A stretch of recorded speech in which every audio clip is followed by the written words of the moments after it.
आज इसलिए हम यहाँ पर आए हैं क्योंकि जो बाबाएं हैं जो मंदिर में बैठे हुए हैं वो 50-50 लाख की कह रहे हैं कि 50 लाख रुपए दे देंगे अगर उनकी कोई गर्दन काट के लाएगा, तो ये उचित नहीं है। उन पर कार्रवाई होनी चाहिए जो अभी तक कार्रवाई नहीं की गई है। क्या ये हेट स्पीच में आता है? बिल्कुल 100% किसी को सरासर गलती देना, भाई किसी को धमकी देना कि जान से मार देंगे, जो सर काट कर लेके आएगा 50 लाख रुपए देंगे, ये तो क्राइम है। इस पर तो एक FIR होनी चाहिए, उनको जेल में भेजना चाहिए। मगर सरकार जो है, सरकार ना तो FIR करिए ना जेल में भेजने का काम करिए। इट मीन्स कि सरकार का संरक्षण है, सरकार के संरक्षित लोग हैं ये लोग जो लोगों को डराने का काम करते हैं। अब सबसे ज़्यादा ये सोचने की बात है कि उन्होंने जो एक ब्राह्मण है जो मंदिर में बैठा है, जिसको संसार से कोई लेना देना नहीं है, जो भगवान से जिनका डायरेक्ट लिंक है, उनको किसी एक आदमी की गर्दन काटने का सोच कहाँ से आई? तो ये इस पर सवाल उठता है। इस सवाल ये है कि जब राजेंद्र गौतम जी ने ये कहा लोगों से कि 22 प्रतिज्ञा लो आप, जो बाबा साहब डॉक्टर अम्बेडकर ने 14 अक्टूबर 1956 को नागपुर में कहा था, तो उन्होंने दोहराने का काम किया। तो उनको लगा कि भाई ये तो हमारी रोजी रोटी पर, ये रोजी रोटी को ख़त्म करने का काम कर रहे हैं। तो जब ब्राह्मणों की या पुरोहितों की रोजी रोटी पर कोई बात करेगा तो वो ऐसे ही कहेंगे, वैसी धमकी देंगे। जो बाबा साहब डॉक्टर अम्बेडकर ने जो इनकी गर्दन पकड़ने का काम किया था कि इनकी गर्दन पकड़ लीजिए, जब आदमी की गर्दन आप पकड़ लेते हैं तो सांस नहीं आता उसको। जब आप इनके षड्यंत्र से बाहर निकलेंगे, क्योंकि जो हिंदू धर्म है, बाबा साहब डॉक्टर अम्बेडकर कहा कि षड्यंत्र है, वो कोई धर्म नहीं है, षड्यंत्र है। उस षड्यंत्र से निकलना या अपने लोगों को निकालना ही अम्बेडकरवाद है। क्योंकि बाबा साहब डॉक्टर अम्बेडकर ने रास्ता देके गए हैं। जो बाबा साहब डॉक्टर अम्बेडकर के मानने वाले लोग हैं, जो बाबा साहब डॉक्टर अम्बेडकर के अनुयायी हैं, जो फॉलोवर्स हैं, उनकी ड्यूटी है कि खुद भी वहाँ से षड्यंत्र से बाहर निकले और लोगों को भी षड्यंत्र से बाहर निकालें। देखो, सरकार कुछ भी बनाना चाहे, मगर इस संविधान, यहाँ संविधान चलता है, यहाँ बाबा साहब डॉक्टर अम्बेडकर का संविधान चलता है। और संविधान जो है हमारा जो देश का कोई धर्म नहीं है, लोगों का धर्म हो सकता है मगर देश का कोई धर्म नहीं है, क्योंकि सेकुलर स्टेट है। संविधान के प्रेम्बल में लिखा हो the be the people of India, हम भारत के लोग, कहीं कोई धर्म की बात नहीं कही है। अपना अपना धर्म माने, जैसे वो लोग अपना धर्म मानते हैं, कोई दूसरा आदमी अपोज नहीं करता है, वैसे ही अगर बौद्धिस्ट लोग भी अगर अपनी परंपरा को मानना चाहते हैं तो उनको प्रॉब्लम क्या है? आप लोगों को सबसे ज़्यादा अगर कोई नुकसान है तो षड्यंत्र से नुकसान है। एक षड्यंत्र है, जो हिंदू धर्म है, एक षड्यंत्र है उन लाखों करोड़ों लोगों के खिलाफ जो समझ नहीं पा रहे हैं। जिस दिन आप समझ लोगे उस दिन आप आज़ाद हो जाओगे, आप बुद्ध के रास्ते पर चल लोगे, और जिस दिन आप बुद्ध हो जाओगे उस दिन आप शुद्ध हो जाओगे। आपको ना तो आप पर जुल्म होगा और आप इस देश के शासक बनोगे। बाबा साहब डॉक्टर अम्बेडकर इस देश को बुद्ध में बनाना चाहते थे, मगर अफसोस कि हमने बाबा साहब डॉक्टर अम्बेडकर की मूर्ति पर सिर्फ माला चढ़ाने का काम किया है। हमने बाबा साहब डॉक्टर अम्बेडकर को जाना नहीं है, और हमें जानना जरूरी है, क्योंकि हम पीछे इसलिए हैं क्योंकि हमने बाबा साहब डॉक्टर अम्बेडकर को 100% उनको फॉलो नहीं किया है, उनकी बात पर नहीं चले हैं। लेकिन जो केजरीवाल जी वो तो बाबा साहब की बात करते हैं, प्रतिमा लगवाते हैं, वो तो चित्र लगवाते हैं ऑफिसों में भी। अब देखा नहीं, ऐसे तो नहीं चलेगा कि बाबा साहब डॉक्टर अम्बेडकर की प्रतिमा लगाएंगे, उस पर माला चढ़ाएंगे, मगर एक उनका मंत्री अगर 22 प्रतिज्ञा लेता है जो बाबा साहब डॉक्टर अम्बेडकर ने ली थी, तो उनको दबाव बनाएंगे कि आपको इस्तीफा देना पड़ेगा। तो मैं ये कहना चाहता हूँ आप लोगों से कि दिखावे में करनी और कथनी में अंतर है। केजरीवाल साहब जो करते हैं यहाँ पर, वो करनी कतनी में अंतर है, हमको समझ लेना चाहिए। मोदी जी जो कहते हैं वो भी करनी कतनी में अंतर है। हमें हमारी लड़ाई खुद लड़नी पड़ेगी, कोई हमारी लड़ाई लड़ेगा ये नहीं हो सकता। देखो, उनका फ्यूचर क्या होगा तो वो खुद जाने। प्रदर्शन होते रहना चाहिए, जैसे कि जो बाबाएं हैं वो धमकी दे रहे हैं, मारने की, जान से मारने की धमकी दे रहे हैं। तो मैं आपके चैनल के माध्यम से लोगों को बताना चाहता हूँ, सिर्फ वो राजेंद्र गौतम जी को मारने की धमकी नहीं दे रहे हैं, वो इस देश के संविधान को धमकी दे रहे हैं। क्योंकि देश का जो संविधान है वो खतरे में है, देश की डेमोक्रेसी खतरे में है, और वो हर इंसान खतरे में है जो संविधान पर विश्वास करता है। जो जातिवाद को ख़त्म करना ही मूल मकसद होना चाहिए। बाबा साहब डॉक्टर अम्बेडकर ने जातियाँ ख़त्म करके संविधान बनाया। संविधान में general, OBC, SC, ST, minorities का दिया। आज भी हम जातियों में बटे रहेंगे तो बाबा साहब डॉक्टर अम्बेडकर का जो सपना था, आइडिया ऑफ इंडिया था, वो कभी नहीं बन पाएगा। क्योंकि बाबा साहब डॉक्टर अम्बेडकर ने इस देश में बहुत मेहनत करके एक संविधान दिया, और संविधान क्लियर कट कहता है कि हमें जातियों में नहीं रहना चाहिए। क्योंकि जाति से सबसे ज़्यादा प्रॉब्लम हम लोगों को है। जाति से किसी को फ़ायदा है, जिसको फ़ायदा है वो इस देश में जातिवाद बनाए रखना चाहता है, और जिसको नुकसान है उसको जातियों को ख़त्म करना चाहिए। ये समझना चाहिए। अभी हमारे लोग ये समझे ही नहीं है कि हमारी लड़ाई किससे है और हमारी लड़ाई कैसे लड़ी जाएगी। जब तक नहीं समझेंगे, जब तक बात नहीं बनने वाली है। क्योंकि काडर होने चाहिए। बाबा साहब को समझना आसान नहीं है कि बाबा साहब को समझ लेंगे। इस देश में IAS, PCS, doctor, engineer, professor, जज, वकील आसान बनना है, मगर अम्बेडकरवादी बनना उससे ज़्यादा कहीं मुश्किल है। अम्बेडकरवादी बनना है कि आपको लोहे के चने चबाना, बुद्धवादी बनना आपको लोहे के चबे चबाना। आप ऐसी बातों पर विश्वास नहीं करेंगे जो तर्क के साथ में स्थापित नहीं होंगी। आप साइंस की बात करेंगे, आप संविधान की बात करेंगे, आप ऐसे लोगों की बात नहीं करेंगे कि आशीर्वाद देकर कुछ भी हो जाएगा। तो अम्बेडकरवादी बनना टफ है। लेकिन जो गौतम जी वो खुद भी वकील हैं और मंत्री भी रहे हैं, विधायक हैं, उनकी शिकायत पे कार्रवाई नहीं कर रही है सरकार और जो पुलिस। देखो सरकार तो करा ही रही है ना, सरकार करा रही है। सरकार को पता है कि हम जब तक धर्म की बात करेंगे, जब तक हम ज़्यादा से ज़्यादा लोगों को बेवकूफ़ बना पाएंगे, क्योंकि धर्म के नाम पर लोगों को बेवकूफ़ बनाया जा सकता है। जब आप रोजगार की बात करेंगे, जब आप एजुकेशन की बात करेंगे, जब आप न्याय की बात करेंगे, तो आप फिर क्या देंगे उनको? जो भी मोदी जी ने वादे किए 2014 से लेकर आज तक, एपी वादा पूरा हुआ तो बताइए। 2 करोड़ रोजगार की बात दी, क्या रोजगार मिला? 100 स्मार्ट सिटी की बात की, क्या स्मार्ट सिटी बनी? बुलेट ट्रेन की बात की, क्या बुलेट ट्रेन हुआ? 15 लाख रुपए की बात की, क्या 15 लाख रुपए आए? जो भी मोदी जी कहते हैं वो बात सच नहीं होती है।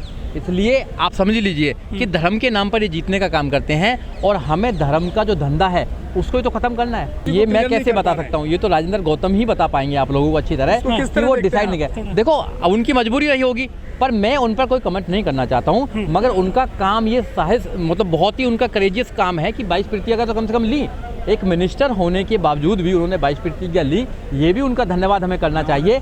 क्योंकि आदमी में अगर एक भी अच्छाई है तो उसका भी हमें करना चाहिए। हम नेगेटिव पे तो बहुत जल्दी भागते हैं, अच्छाई पे नहीं जाते, हम अच्छाई पे नहीं जाते हैं। तो इसलिए अपने लोगों में अच्छाई भी है, अच्छाई की बात करो, क्योंकि हम अपने लोगों की कब तक टांग खींचते रहेंगे?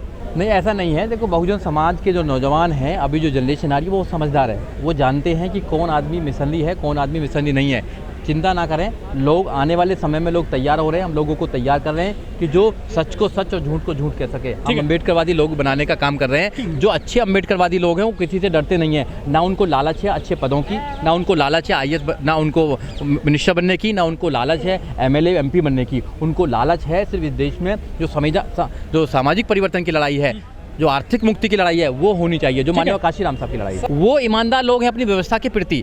हम लोग ईमानदार नहीं है। वो अगर वहाँ दुर्गे की, लक्ष्मी की अगर मूर्ति लगाना चाहते तो हम क्या करना चाहते हैं? हम भी तो पूजा करते हैं उन लोगों की। हमारा समाज जो बाबा साहब डॉक्टर अम्बेडकर ने जिनको रिजर्वेशन दिया, चाहे 27% हो, चाहे 22% हो, भाई 50%, अब तो रिजर्वेशन भी तोड़ दिया है। जो सीलिंग था, जो सीलिंग ब्रेक कर दिया उन्होंने, 50% की सीलिंग थी, कल ब्रेक हो गई हो। 10% अब वीकर सेक्शन को भी दिया जाएगा। और यहाँ पे देखिए ना, कमाल की बात है कि जो देश का सुप्रीम कोर्ट वो बता रहा है कि यहाँ गरीब भी अलग अलग है। जो जनरल के गरीब हैं वो अलग हैं, और जो ओबीसी और एससी के गरीब हैं वो अलग हैं। वो 8 लाख रुपया के गरीब, 8 लाख के गरीब हैं, यहाँ पर 2 लाख में गरीब हो जाएगा। आप समझ रहे हो बात को? तो गरीबों में भी कर दिया है, तो गरीब भी एक नहीं है। तो यहाँ आपको देखना पड़ेगा, पूरी जनता को एक तरीके से बांटने का साजिश है। यहाँ पर सब लोग एजेंडा चलाने का काम कर रहे हैं। और जो मौजूदा सरकार है, मौजूदा सरकार ने कहा है, उनके मंत्री ने कहा भी है कि हम 50 साल तक आए हैं, हम 50 साल तक यहाँ राज करेंगे। चाहे मीडिया के माध्यम से करें, चाहे वो हमें जुडिशरी के माध्यम से करें, चाहे हमें लोगों को जेल में भेजना पड़े, चाहे धर्म के नाम पर करें, कुछ भी करें, 50 साल तक राज करेंगे यहाँ पर। अब तुम्हें सोचना है कि तुम उनकी जो चालाकी है उसको कैसे खत्म कर। बुद्ध ने भी आंदोलन, इस देश में सबसे पहला आंदोलन बुद्ध ने किया। मैं बुद्ध को सबसे पहला आंदोलनकारी मानता हूँ जिन्होंने इस व्यवस्था के खिलाफ काम किया था। तो बुद्ध ने भी संघ बनाने का काम किया। बुद्ध ने देखा कि जो काम मैं करना चाहता हूँ लोगों के भले के लिए, मैं अकेला नहीं कर सकता हूँ, मुझे भी संघ बनाना पड़ेगा। बाबा साहब डॉक्टर अम्बेडकर ने भी तीनों जो हमारे पार्ट्स हैं, चाहे वो धार्मिक पार्ट हो, चाहे हमारा सोशली हो, चाहे पॉलिटिकल हो, वहाँ भी बनाने का काम किया। और माननीय काशीराम साहब ने भी किया। अगर कोई आदमी अकेला करना चाहता है लड़ाई को, तो वो जीत नहीं सकता। ये अकेले आदमी की लड़ाई नहीं है, ये संघ की लड़ाई है। सबको तैयार करना पड़ेगा और अपने आने वाली जनरेशन को आपको नेतृत्व देना पड़ेगा, नेतृत्व तैयार करना पड़ेगा। लीडर पैदा नहीं होते, लीडर बनाए जाते हैं। माननीय काशीराम साहब ने लीडर बनाए यहाँ पे। आप लीडर को पैदा करना चाहते हैं, मैं उसकी बात कर रहा हूँ जो बाबा साहब डॉक्टर अम्बेडकर का जो आइडियोलॉजी है उसको घर घर पहुँचाने की बात कर रहा हूँ। मैं लोगों को लीड करने की बात कर रहा हूँ। तो धार्मिक मोर्चे पर हो, चाहे वो सांस्कृतिक मोर्चे पर हो, चाहे वो और मोर्चे पर हो। आप कर रहे हैं एमएलए एमपी की बात कर रहे हैं। एमएलए एमपी कोई बन सकता है, आसान एमएलए में बने ना, एमएलए एमपी बने ना। सब लोग कहाँ क्या कर रहे हैं? अभी मिनिस्टर बने ना, क्या करा मिनिस्टर बन के बताइए? आज हमारे साथ ही कर रहे हैं। तो मिनिस्टर बनना, एमएलए बनना, एमपी बनना बड़ा बहुत काम नहीं है। एक धार्मिक या बाबा साहब डॉक्टर अम्बेडकर के सपनों का भारत बनाने के लिए नेतृत्व करना वो बड़ी बात है। आप ईमानदारी से नेतृत्व कर पा रहे हैं अपने लोगों का, जो आप कहते हैं वो घर पे करते भी नहीं करते हैं, ये भी बात है। यहाँ पर करनी कथनी में अंतर है। जो हमारे लोग बुद्ध की बात करते हैं, अम्बेडकर की बात करते हैं, सबसे ज्यादा देवी देवताओं का वही पालन करते हैं, सबसे ज्यादा उनके घरों में होते हैं, उनकी शादियां जो होती हैं सब देवी देवताओं के माध्यम से होती हैं। जो गौतम जी आज आए हैं यहाँ पे आंदोलन में, उनके साथ में आम आदमी पार्टी के हमें लग रहा है कोई कार्यकर्ता है नहीं, ना जिला अध्यक्ष ना कोई, यहाँ पे सब बहुजन समाज पार्टी के लग रहे हैं कार्यकर्ता ज्यादातर। पार्टी के लोग क्यों नहीं आ रहे उसके साथ में? देखिए पार्टी के लोग क्यों नहीं आ रहे हैं गौतम जी बता पाएंगे, क्योंकि पार्टी के लोग क्यों नहीं आ रहे हैं। छोड़ देंगे अकेला। देखो गौतम जी ने तो अभी एक बहुत बड़ी एक टीम भी बनाई थी, लीगल टीम, वो भी नहीं दिखाई दे रही है, उनके पार्टी के लोग भी नहीं आते। वो पार्टी और गौतम जी के बीच का मामला है, ठीक है ना, वो मैं उसमें कोई कमेंट नहीं करना चाहता हूँ, ना मैं बता सकता। देखो ईवीएम को हटाने की जरूरत नहीं है। जब वो लोग आपका माइंड टेम्परिंग कर सकते हैं तो ईवीएम को टेम्परिंग करने की जरूरत नहीं है। हमारे लोगों का माइंड टेम्परिंग कर सकते हैं वो लोग। जब आप कावड़ लेने जाते हैं तो वो लोग आप पर फूल बरसाने का काम करते हैं, उनके मिनिस्टर, उनके एसएसपी आप पर फूल बरसाने का काम करते हैं। और जब रोजगार लेने जाते हैं तो आपको डंडा बरसाने का काम करते हैं। जब तक ये अंतर समझ में नहीं आएगा, जब तक कुछ बदलने वाला नहीं है।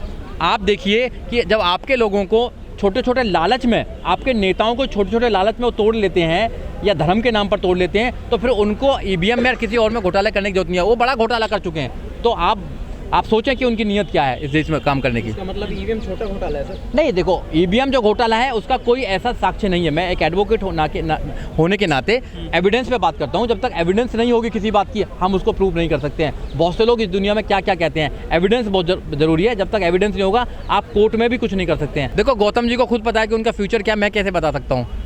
मैं तो अच्छा फ्यूचर हो उनका, मैं तो शुभकामना करता हूँ कि वो अच्छे हैं, अच्छे व्यक्ति हैं, अम्बेडकरवादी हैं और बुद्ध को मानते हैं, तो वो अच्छी लड़ाई लड़ें, उनका जी अच्छा रहे। और आपको समझना पड़ेगा कि हमारे पास पॉलिटिकल पावर है।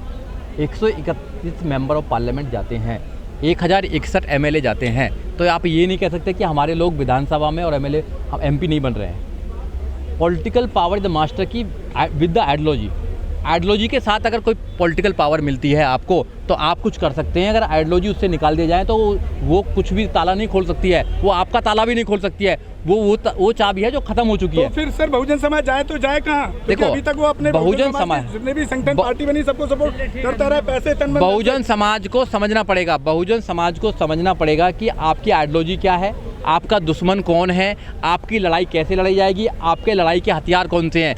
डेमोक्रेसी में सबसे बड़ा हथियार है वोट का हथियार। आपको वोट को तैयार करना पड़ेगा और नेताओं को तैयार करना पड़ेगा। जब तक ऐसे लीडर तैयार नहीं करेंगे अपने बीच में से जो आपकी आवाज़ को उठा सके, जो बिक नहीं सके, और जब तक तुम सामाजिक नेता पैदा नहीं करेंगे, जब तक नेतृत्व देने वाले पैदा नहीं करेंगे, जब तक बात बनने वाली नहीं है। अच्छी बात यह है कि देश में जो नौजवान साथी हैं हमारे, वो जागरूक हो रहे हैं, वो एजुकेशन की तरफ जा रहे हैं। तो हमें एजुकेशन की तरफ जाना पड़ेगा और बाबा साहब को समझना पड़ेगा, वही रास्ता, कोई दूसरा रास्ता नहीं है।